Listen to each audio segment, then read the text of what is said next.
Radio Adventiste Bethany de Pétionville, la radio qui vous parle de Jésus.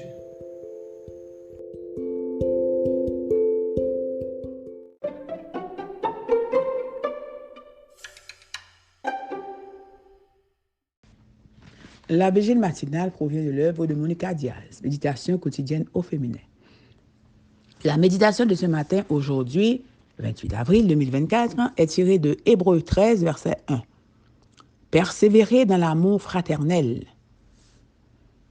Le privilège d'être une famille alternative, page 127.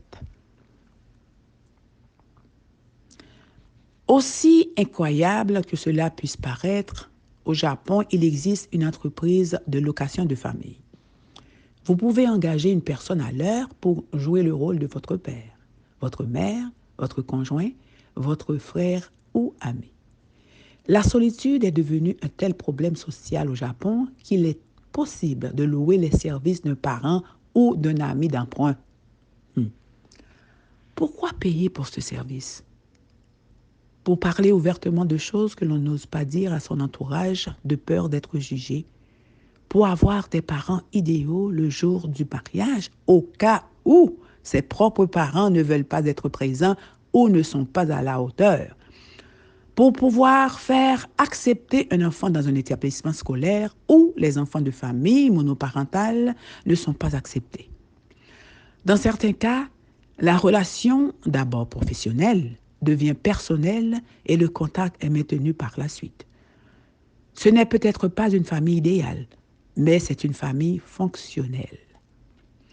Cette particularité de la société japonaise a beaucoup à voir avec ce dont nous parlions hier. Les êtres humains ont besoin de sentir la présence, le soutien, l'appui, l'amitié, l'aide et la proximité d'autres êtres humains.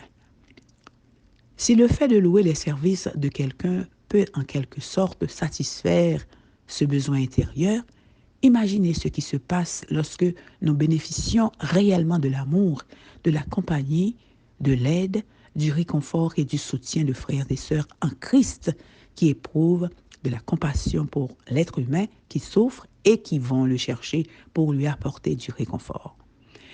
Il est en notre pouvoir de répondre à cet appel et de le faire librement, tout comme nous avons reçu gracieusement le salut. Que faisons-nous du privilège de pouvoir devenir la famille de Dieu pour quelqu'un? C'est un privilège à notre portée qui ne requiert que deux choses. Prendre conscience que de nombreuses personnes souffrent non seulement de solitude, mais de toutes sortes de douleurs physiques, spirituelles et existentielles et ont besoin que nous rendions leurs douleurs plus supportables et que nous leur donnions de l'espoir. Et demandez à Dieu la sagesse et la puissance nécessaires pour devenir pour les autres cette famille que Jésus nous appelle à être parce qu'il sait que nous en avons besoin. C'est une décision qu'il nous faut prendre personnellement. Amen, amen, amen. Le privilège d'être une famille alternative. Que Dieu vous bénisse. Bonne journée.